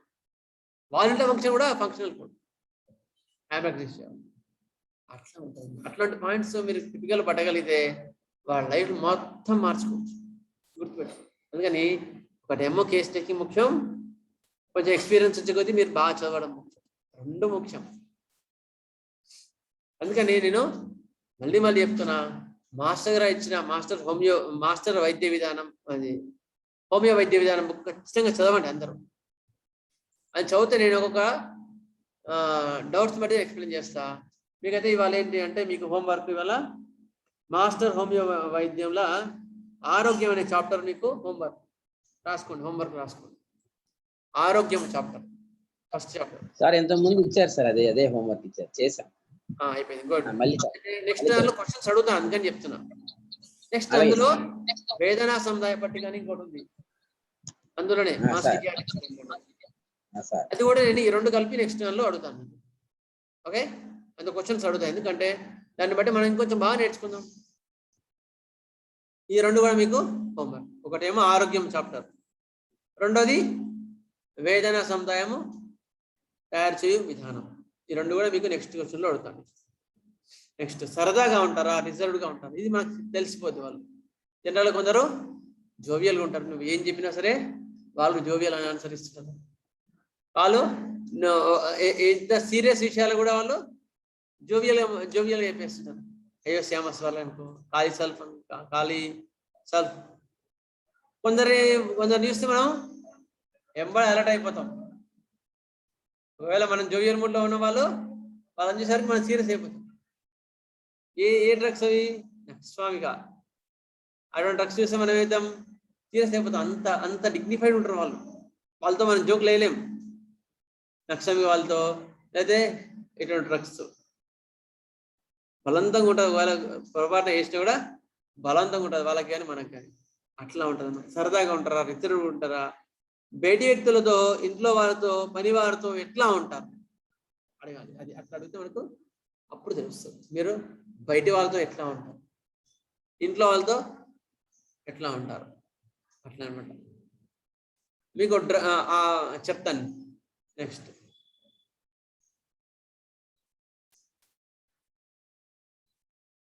డామినేట్ చేస్తారా? మీ నేచర్లో డామినేషన్ ఉంటుందా అంటే ఎవరు లేదని చెప్తారు కదా. అస్సలు డామినేట్ నేను డామినేట్ ఎందుకు చేస్తుందా అంటే, అయితే పక్కన వాళ్ళ భార్యనో వాళ్ళ పిల్లల్ని అడిగితే, మా నాన్న ఇంట్లోకి వచ్చిండు అంటే ఇల్లు మొత్తం కామ్, పిన్ డ్రాప్ సైలెన్స్ అని చెప్తారు. అంటే వాళ్ళు చాలా సీరియస్గా ఉంటారని అర్థం. రెండోది, వాళ్ళు డామినేషన్కి ఇక రెండు ఉన్నాయి పాయింట్స్. యాక్చువల్గా యాంగర్ ఫ్రమ్ కాంట్రాడిక్షన్ కి డిఫరెన్స్ ఉంటుంది. డామినేషన్ అంటే ఏంటి అంటే, నేను ఏ చెప్తే అది జరగాల్సిందే, కంపల్సరీ, అట్లే తూచా తప్పకుండా జరగాలి, దాన్ని డామినేషన్ అంటారు. నేను చెప్పినట్టు జరగాల్సిందే, డిక్టోరియల్ డామినేషన్ అంటారు దాన్ని. అట్లా జరగకుండా కొంచెం వేరే జరిగినా వాళ్ళు యాక్సెప్ట్ చేయరు, వీళ్ళు కూడా ఇంట్లో వాళ్ళు కూడా దానికి అడ్జస్ట్ అయిపోతారు. దాన్ని డామినేషన్ అంటారు. యాంగర్ ఫ్రమ్ కాంట్రడిక్షన్, నువ్వు ఎన్నని చెప్పాలి ఇంటారు పాపం, వాళ్ళు మోల్డ్ అవుతారు. కానీ వాళ్ళు చెప్పిన దానికి ఎదురు మాట్లాడితే మాత్రం కోపం వస్తుంది. దాన్ని యాంగర్ ఫ్రమ్ కాంట్రడిక్షన్. అది దీనిలాగానే ఉంటుంది అనిపిస్తుంది, వేరు వేరు కొంచెం. మరి మొత్తం టైంలో వాడు నువ్వు చెప్పినంత వాడు వింటాడు, డామినేటింగ్ పర్సన్ వింటాడు. యాంగర్ ఫ్రమ్ కాంట్రడిక్షన్ పర్సన్ మాత్రం వింటాడు, కానీ వాడు చెప్పిన దాన్ని మాత్రం నువ్వు ఎదురు మాట్లాడద్దు. అదే అనమాట డిఫరెన్స్. నాకు స్టార్టింగ్లో అర్థం కాలే, రెండు డామినేషన్ కదా అనుకున్నా, తర్వాత అర్థమైంది. Anger from contradiction. చిన్న చిన్న పెద్ద విషయాలకు ఎలా స్పందిస్తారు, ఇదే ఇంతకుముందు చదువుకున్నాం కదా. రియాక్షన్ టు ద సిచ్యుయేషన్ చాలా యాంగర్ రియాక్షన్ ఎట్లా ఉంటుంది? యాంగర్ ఉంటారా, కన్నీరు గారు వస్తారా, భయపడతారా? కొందరు ఉలికి పడుతుంటారు, భయపడుతుంటారు. ఎక్వైట్ అనుకో, అర్జెంట్ అనుకో, వాళ్ళంత టెన్షన్ ఎవ్వరు పడరు. There is a reaction. నిరుత్సాహపడతారా, ధైర్యంగా ఉంటారా, ఓవర్ కాన్ఫిడెన్స్ గా ఉంటారా, సెంటిమెంట్స్కి రియాక్షన్ ఎట్లా ఉంటుంది? ఒకవేళ కొందరు ఉంటారు, ఏ సిచ్యుయేషన్ రాని ఏదైనా రాని ప్రశాంతత మాత్రం మైండ్లో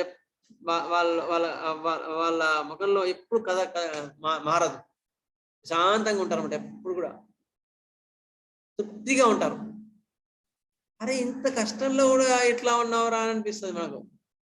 ఎందుకని అదృష్టం లేదు. కాకపోతే వాడు దేనికి కూడా రియాక్ట్ కాడు, మరీ రియాక్ట్ కాడు. వాడు బాధకు కోపానికి దేనికి రియాక్ట్ కాడు. వాళ్ళని కంటెంటెడ్ అంటారు. కంటెంటెడ్, తృప్తిగా ఉంటారు. అటువంటి వాళ్ళకి మెగ్నీషియం గ్రూప్ వస్తుంది, మెయిన్గా ఓపియం వస్తుంది. ఎందుకంటే కంటెంటెడ్ రెమెడీస్ అంటారు. అట్లా అనమాట. అది అలా ఉంటారు రియాక్షన్ టు సిచ్యుయేషన్. మనం అన్ని కేస్ టేకింగ్లో ఇందులో చాట్లో పెట్టలే, కొన్నే పెట్టుకున్నాం. నెక్స్ట్, పనులు ఎట్లా చేస్తారు? నిదానంగా చేస్తారా, బద్ధంగా చేస్తారా, ఆతృతగా టర్మినేట్ చేస్తారా? ఇవి ఖచ్చితంగా మనం గమనించాల్సిన విషయాలు ఇవి. కొన్నేమో వాళ్ళు చెప్తారు, కొన్నేమో గమనించాలి.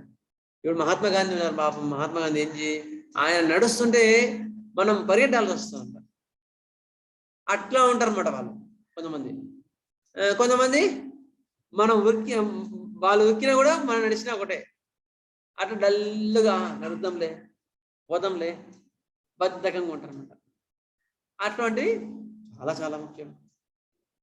ఇంతకుముందు అడ్వాన్స్ క్లాస్ గురువారం ఎవరైనా అడ్వాన్స్ క్లాస్ వింటా అంటే మీరు వినొచ్చు, తప్పేం లేదు. ఎందుకంటే మీకు తర్వాత అయినా ఉపయోగపడుతుంది.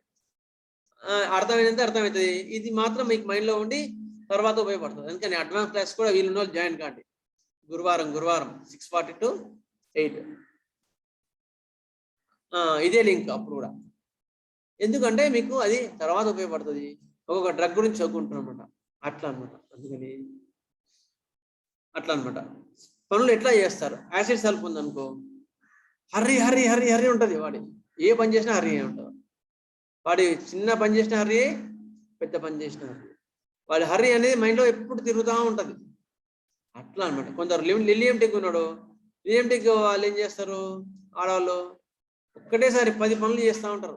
అప్పుడే ఇంటి ముందు వచ్చి వాళ్ళతో మాట్లాడుతుంటారు, ఇది చేస్తూ ఉంటారు, పొయ్యి మీద పాలు పెడతా ఉంటారు, 4 ఇంకో పొయ్యి మీద సాంబార్ పెడతారు, ఇంకో దగ్గర మాట్లాడుతుంటారు, కూరగాయలు చూస్తుంటారు, అన్నీ ఇంకా ఒకటేసారి చేస్తూ ఉంటారు అన్నమాట. అట్లా చేస్తూ ఉంటారు. అట్లా లేకపోతే వాళ్ళు ఉండలేరు. అది లిలియం టెక్. అట్లాంటి మెంటాలిటీ, ఏ మెంటాలిటీ అనేది మనం తెలుసుకోవాలి. పనులు ఎట్లా చేస్తారు? బద్ధంగా చేస్తారా, నిదానంగా చేస్తారా, ఆతృత చేస్తారా? నెక్స్ట్, ఉత్సాహంగా హుషారుగా ఉంటారా, డల్గా ఉంటారా? సాడ్ మెలాన్కలి. కొందరు ఎప్పుడు డల్గా అప్పుడుకున్నట్టు ఉంటారు. కొందరేమో ఉత్సాహంగా ఉంటారు, చాలా ఉత్సాహంగా. వాళ్ళకి ఉత్సాహం అనేది ఫేస్లో కనిపిస్తూ ఉంటుంది. ఇది కూడా మనకు కనిపించింది. నెక్స్ట్, ఆలోచన విధానం ఎట్లా ఉంటుంది? పాజిటివ్గా ఉంటుందా, నెగిటివ్గా ఉంటుందా, ఎట్లా ఆలోచిస్తారు? ఇది కూడా చాలా ముఖ్యం. పాజిటివ్గా ఆలోచించే వాళ్ళంటే ఎట్లా? పాజిటివ్గా ఆలోచించే విధానం అంటే ఎట్లా? ఎగ్జాంపుల్, ఇంతకుముందు చెప్పినది మీకు. ఒక విషయానికి వాళ్ళు తృప్తిగా ఉంటారు, వాళ్ళు ఏం పెద్ద టెన్షన్ పడరు. వాళ్ళు ఆ సిచ్యువేషన్ వాళ్ళు ఏం చేయాలో అది చేస్తారు. అది పాజిటివ్. నెగిటివ్ థింకింగ్ అంటే ఏంటి అంటే నువ్వు ఏది చెప్పినా వాడు అట్లనే తీసుకుంటాడు. సపోజ్ అరే ఆ నీళ్ళ చెంబు తీసుకురారంటే నేను తీసుకురాను అంటాడు. ఎందుకు? నీళ్ళ చెంబు కింద పడిపోతే నీళ్ళన్నీ పోతాయి. వాడికి ఆ థాట్ అదే వస్తుంది, కానీ నీళ్ళ చెంబు కింద పడిపోకుండా తీసుకుపోదాని థాట్ రాదు. That is the negative thinking అంటారు. కొందరికి అట్లా ఉంటుంది, నెగిటివ్ థింకింగ్ ఉంటుంది. ఏం చేసినా ఫస్ట్ వాళ్ళు భయపడతా ఉంటారు, ఏం చేయరు. ఎందుకంటే ఏమవుతుందో అని భయం, చెడిపోతుందో అని భయం. భయంతో ఎక్కడికి ముందలే పోరు. వాళ్ళు నెగిటివ్ థింకింగ్ అంటారు. పాజిటివ్ థింకింగ్ అంటే ఎటువంటి సిచ్యువేషన్ ఉన్నా, ఎటువంటి కష్టాలు ఉన్నా, ఇబ్బందులు ఉన్న వాళ్ళు పాజిటివ్గానే ఉంటారు. దాన్ని పాజిటివ్ థింకింగ్ అంటే. నెక్స్ట్ ఇది గమనించుకోండి, పాజిటివ్ థింకింగ్ నెగిటివ్ థింకింగ్ ఉంది వాళ్ళ లోపల. ఎక్స్ప్రెషన్ కొందరు త్వరగా బయట చెప్తారు, కొందరు చెప్పరు. ఏ విషయాలు కూడా కొందరు అస్సలు బయట చెప్పరు, కొందరేమో చెప్పని విషయాలు కూడా కొందరు బయట చెప్తారు. అది కూడా మనకి తెలియజేస్తారు. ఎక్స్ట్రావర్ట్ ఉంటుందండి. నెక్స్ట్ ఇంట్రావర్ట్ అంటారు. ఎక్స్ట్రావర్ట్ ఇంట్రావర్ట్ మళ్ళీ చెప్పుకుందాం తర్వాత మనం. అట్లా ఉంటారు అనమాట. నెక్స్ట్ యాంగ్జైటీ టెన్షన్ ఎట్లా ఉంటుంది, ఎటువంటి విషయాలపై ఎట్లా ఉంటారు మీరు? యాంగ్జైటీ ఎట్లా ఉంటుంది? నెక్స్ట్ కొందరు యాంగ్జైటీ గురించి చెప్పుకోవాలంటే చాలా ఉంటుంది, అది మళ్ళీ భారతం లాగా ఉంటుంది. Anxiety, anticipation. యాంగ్జైటీ అంటేనేమో ఆందోళన పడ్డం, చిన్నవాడికి ఎట్లా ఎట్లా ఎట్లా ఆందోళన పడ్డం ఒకటి.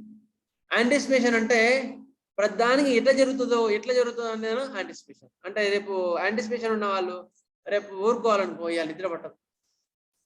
యాంటిసిపేషన్ ఉండే వాళ్ళకి నిద్ర పట్టదు.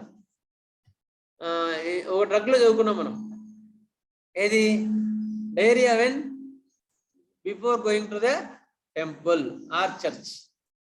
అంటే వాడికి ఏంది, చర్చ్కి కానీ టెంపుల్ కానీ వాడు మొత్తం ఏం కాదు, కానీ పోవాలంటే ఒకసారి ఎందుకంటే మళ్ళీ ఒకసారి పోయేస్తాం లేనటువంటి, పోతే వాడికి ఫ్రీ ఉండాలి ఆర్జనరేట్గా. అప్పుడు వాడికి మాత్రం ఫ్రీ మోషన్, అది వాడికి టెన్షన్ ఫ్రీ అవుతాడు.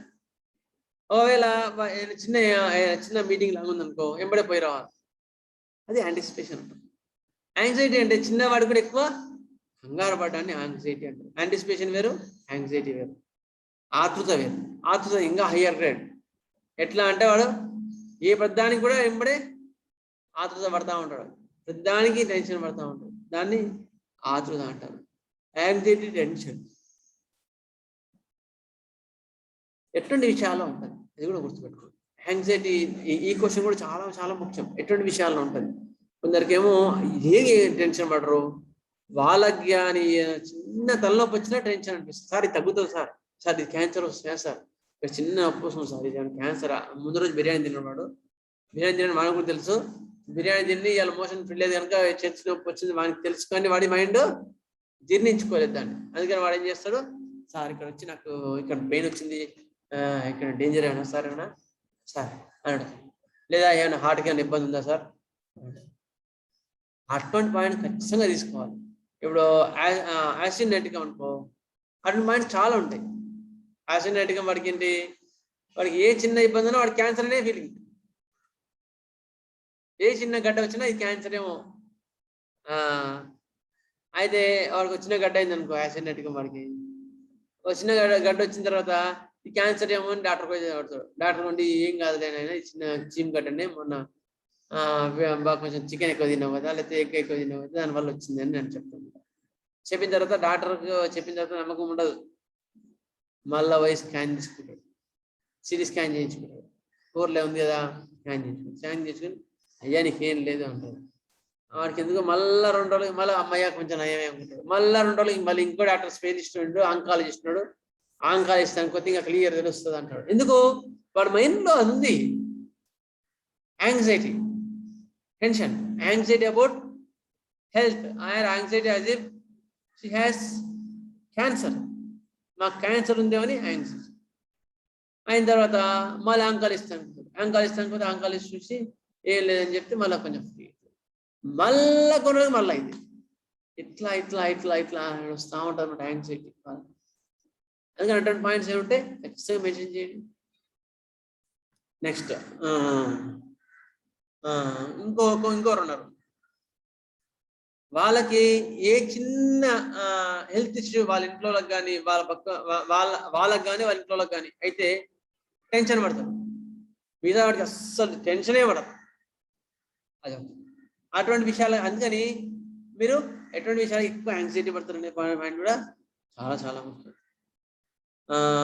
నెక్స్ట్ కొందరు ఉంటారు అస్సలు ప్రశాంతంగా ఉంటారు వాళ్ళు పాపం, కానీ వాళ్ళ పిల్లలకు ఏమాత్రం కొంచెం సెటిల్మెంట్ లేదనిపించినా, వాళ్ళ పిల్లల విషయంలో ఏదైనా ఇబ్బంది అయినా ఎంబడి వాళ్ళకి టెన్షన్ అనిపిస్తూ ఉంటుంది. మళ్ళా లేకలేకం కాదు, దాదాపుగా పిల్లలు అయినా సరే పిల్లలకి ఏ విషయం ఉన్నా ఏ చిన్న ఇబ్బంది ఉన్నా మళ్ళీ ఎంబడే టెన్షన్ అనిపిస్తుంది. Anxiety children about acetic acid, ఇంతకుముందు చెప్పుకున్నాం కదా, చాలా భయంకరమండి ఎస్టిక్ యాసిడ్. అట్లా చాలా డ్రగ్స్ లో ఉన్నాయి, మనకి మైండ్ లో కొంచెం ఉత్సాహం రావడానికి చెప్తున్నాను అంతే. ఓకేనా? నెక్స్ట్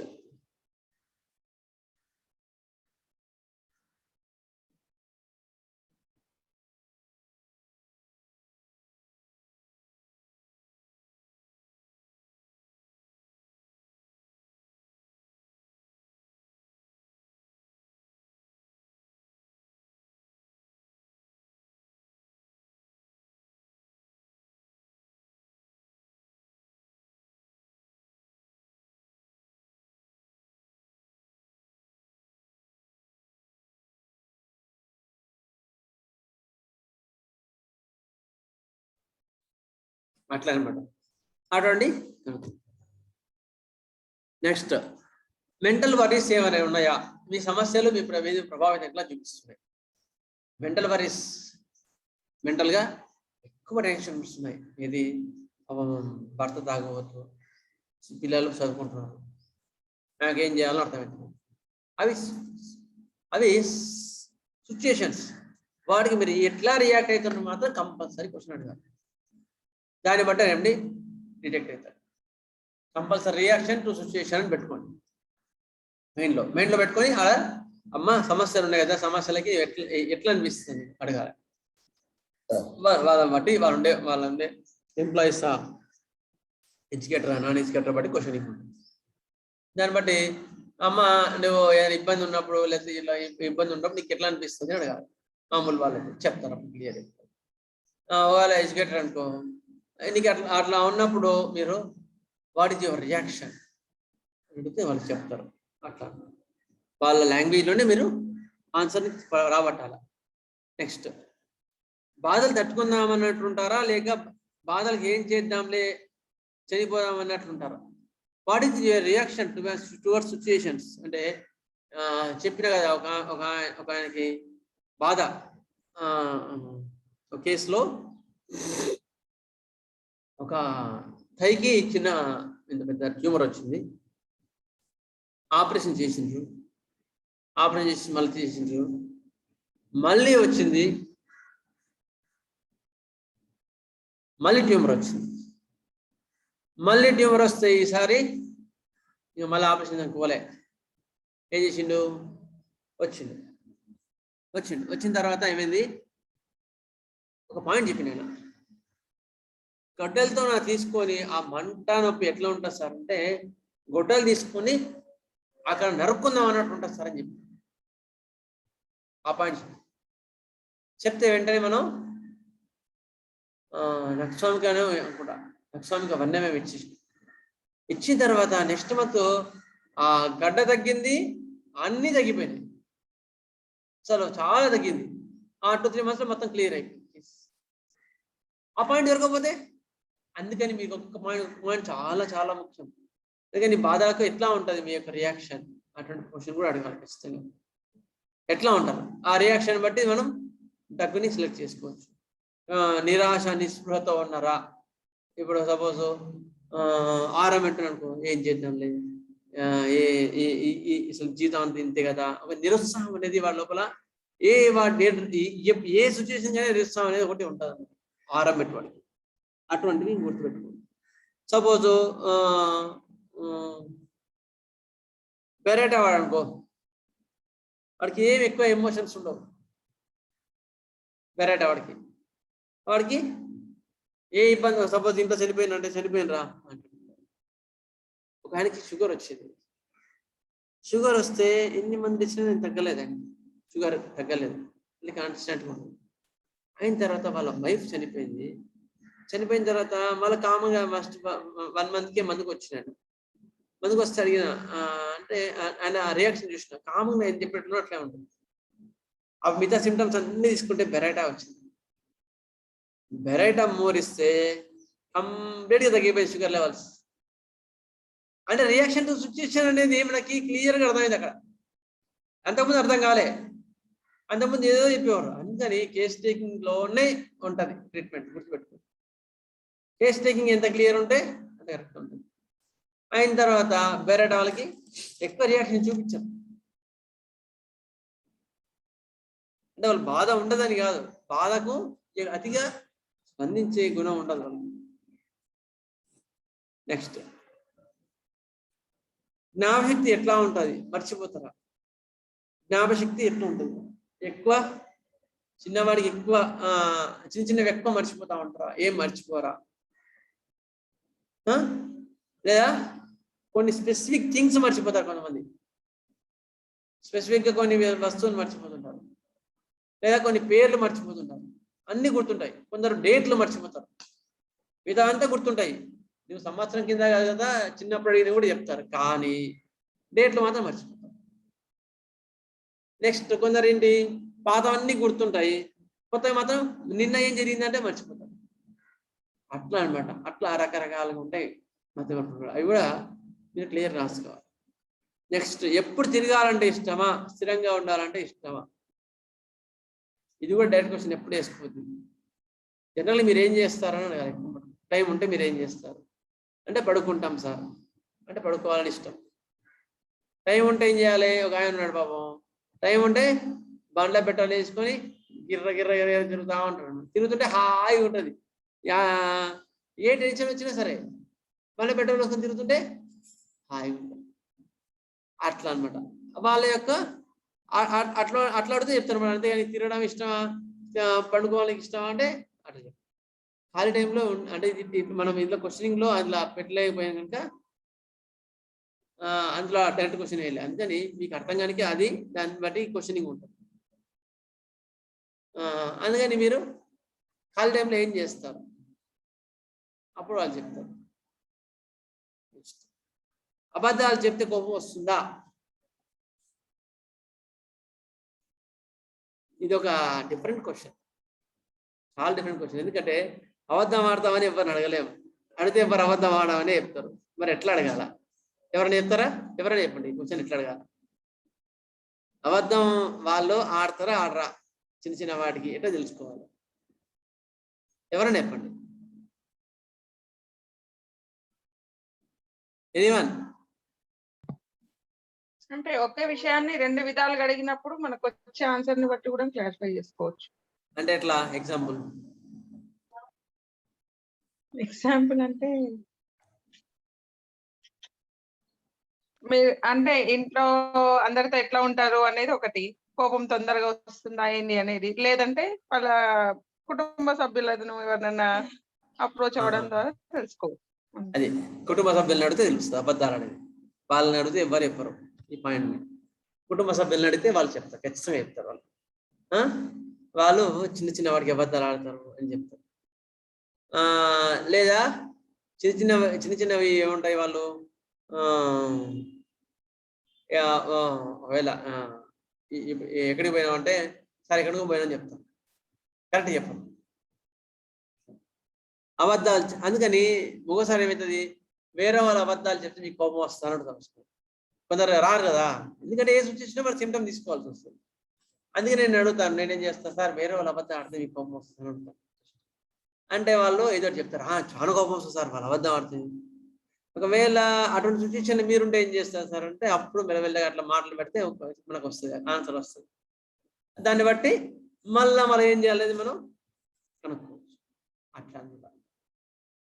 నెక్స్ట్ సరే నెక్స్ట్ బాడీ లాంగ్వేజ్ బట్టి కూడా అబద్ధాలు ఆడుతున్నారో లేదో తెలుసుకోవచ్చు. అట్లా కూడా తెలుసుకోవచ్చు కొంతమంది. అయితే ఓపీఎం అనగానే మనం తెలుసుకోలేము.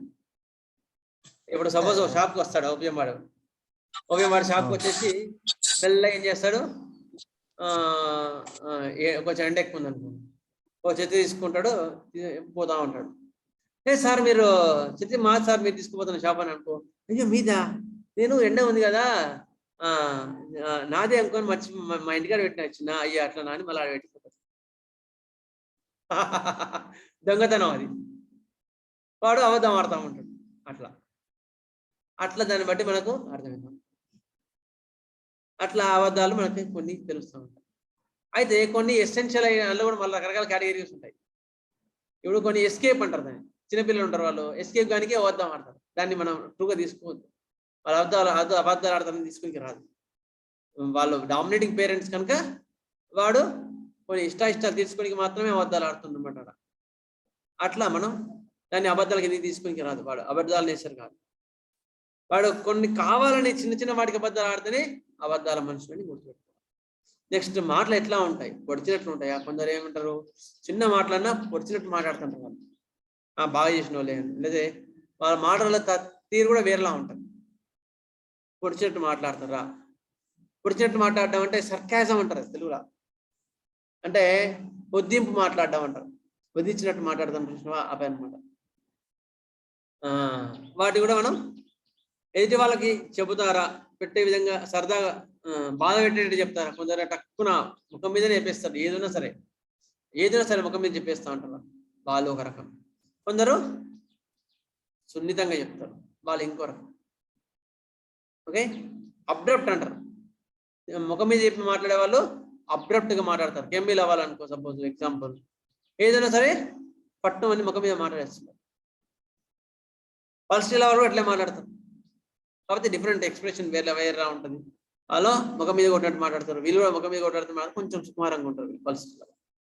అదే అబ్రప్ట్ అంటారు. నిదానంగా ఎదుటివానికి తీయగా మాట్లాడే వాళ్ళు ఇంకోటి రకం ఉంటారు. స్వీట్ టాకర్స్ అంటారు వాళ్ళు. చాక్లెట్ కానీ, ఫాస్ఫరస్ కానీ, లెగసిస్ కానీ, వీళ్ళు స్వీట్గా మాట్లాడతారు, తీయగా మాట్లాడతారు. ఎదుటివాడికి ఇబ్బంది కలగకుండా మాట్లాడుతూ ఉంటారు. ఓకే, ఇట్లా ఉంటుంది అన్నమాట. ఇంకేమైనా డౌట్ ఉందా ఇందులో? మీకు అడగండి, క్వశ్చన్ అడగండి. ఇంకో 2 minutes ఉంది, ఎవరైనా అడగండి డౌట్స్.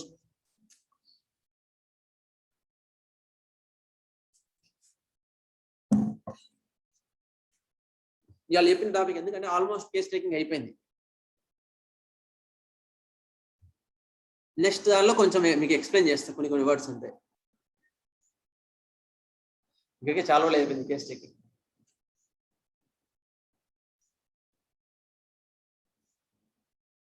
ఓకే,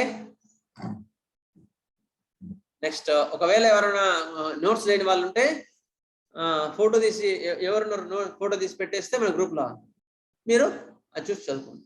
ఓకేనా? హోమియో వైద్య విధానంపై కులపతి అఖిలాక్షమాచార్య ఒకటి. నెక్స్ట్ రెండవది, నెక్స్ట్ నుంచి మనము ఫర్దర్గా చదువుకుందాం. కోల్డ్ కాఫ్స్ చదువుకుందాం. నెక్స్ట్ జలుబు దగ్గరలో ఎట్లా ఉంటుంది అది చదువుకొని కావాలంటే టేస్ట్ చెకింగ్ కూడా కంప్లీట్ చేసుకుందాం. ఇంకా ఎనీ డౌట్స్? నెక్స్ట్ అయితే పని చేస్తాను, మీకు మెడిసిన్స్ తయారు చేసే విధానము పొటెన్సీస్ చెప్తా. చెప్పిన తర్వాత ముందుకెళ్ళనా లేదా డైరెక్ట్గా ముందుకెళ్ళనా మీ ఇష్టం. ప్రైమరీగా ఉండే వాళ్ళు చెప్పండి. రాంబాబు గారు, నవీన్ గారు, అరుణాథ్ జ్యోతి గారు, ఇది ఎట్లా బెటర్, దాన్ని బట్టి నేను నెక్స్ట్ క్లాస్ తీసుకుంటా. డైరెక్ట్గా జలుబు దగ్గర దానికి వైద్యం చెప్పమంటారా, లేకపోతే మాకు అన్ని తెలుసు అంటేనో అట్లా చెప్తా, లేదు అంటే హోమియో మందు ఎట్లా తయారు చేస్తా